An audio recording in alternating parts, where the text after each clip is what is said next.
save, repeat. Hindi bawal mangarap basta marunong mag-budget. Jutangera. Mga Mima, yes, balikan natin itong isang online lending na inutangan natin before na hindi na natin siya nabalikan. So ngayon, magbibigay tayo ng update kung may bago ba siya. At syempre, hihimay-himay na rin natin siya from the beginning to end. Oh my ganarn! So mga hindi pa po nakakapag-subscribe sa aking channel, baka naman mag-subscribe na kayo. I-click nyo na yung subscribe button at saka yung notification bell dito para every time na magkakaroon tayo ng bagong video, kayo ang unang makakapanood ng ating mga bagong video.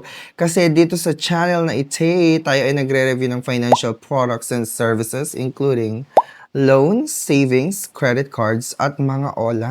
Kaya napaka-importante bilang isang jutangera mga memorya na maging edukado tayo sa mga ina-applyan natin. Kaya nga, meron tayong loan education series, mga memorya. Welcome, welcome, welcome sa ating loan education. Kaya naman ako na ang bahala sa inyo. Let me educate you. Charot. Anyways, balikan na natin at puntahan na natin itong si Honey Loan. Ang arte. So you can get up to 30,000 pesos. O, diba? Okay, so for new clients or first-time jutangera, you can have from 1,000, okay, up to 10,000 Kinambular pesos. For first-timer. Pero kapag repeated borrowers ka na, up to 30,000 pesos ang offer sa'yo.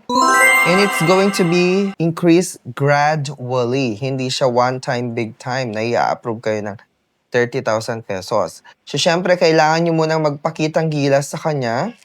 When I say magpakitang gilas, make your payments on time at maging ipakita mo na good payer ka te.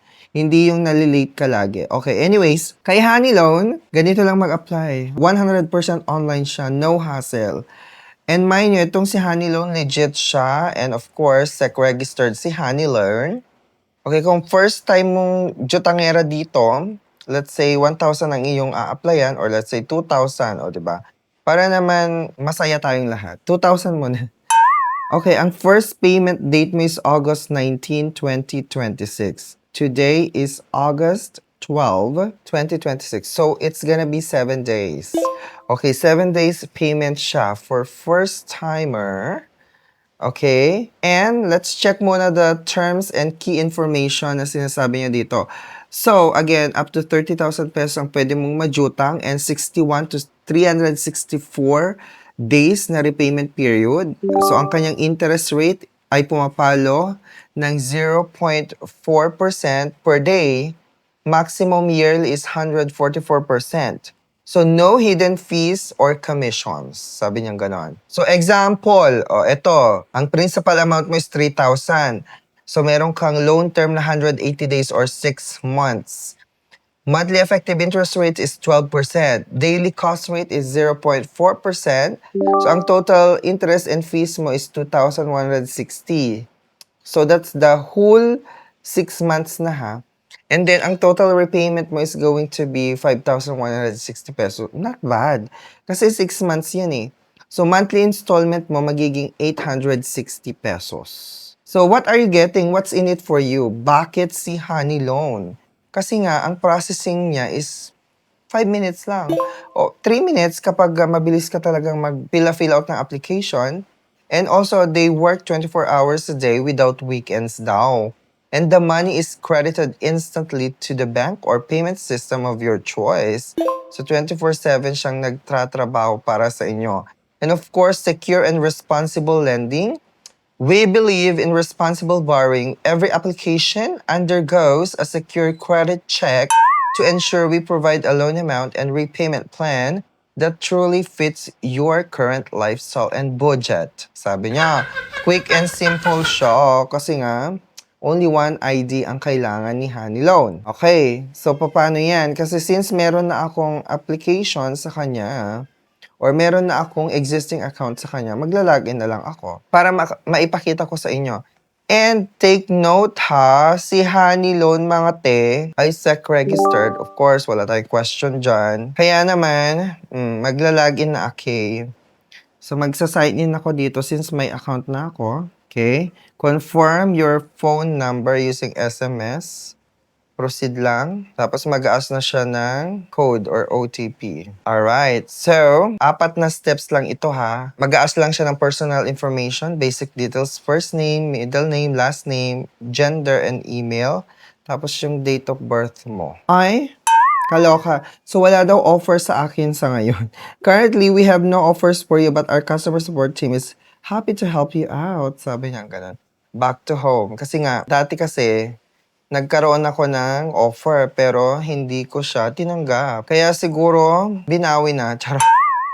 I mean, hindi na ako binigyan ng pagkakataon ni Honey Loan. But anyways, kapag first time mo naman, walang problema. Basta, kapag tumawag sila sa inyo, when it comes to identity verification, like employment, i-verify nila yung address mo, yung current address na nilagay mo dito sa application form, tapos kung saan ka nagwo-work, dapat sabihin nyo yung totoo. Kung ano yung nilagay nyo dito sa application form, yun yung dapat sabihin nyo, ha? Kasi pag hindi, kapag nga bells kayo, mare-reject po yung inyong application. Ganyan yung nangyari sa akin noon. Na-approve na ako, tapos may tumawag para mag-verify. Kasi nga first time ko, wala pa akong account sa kanya.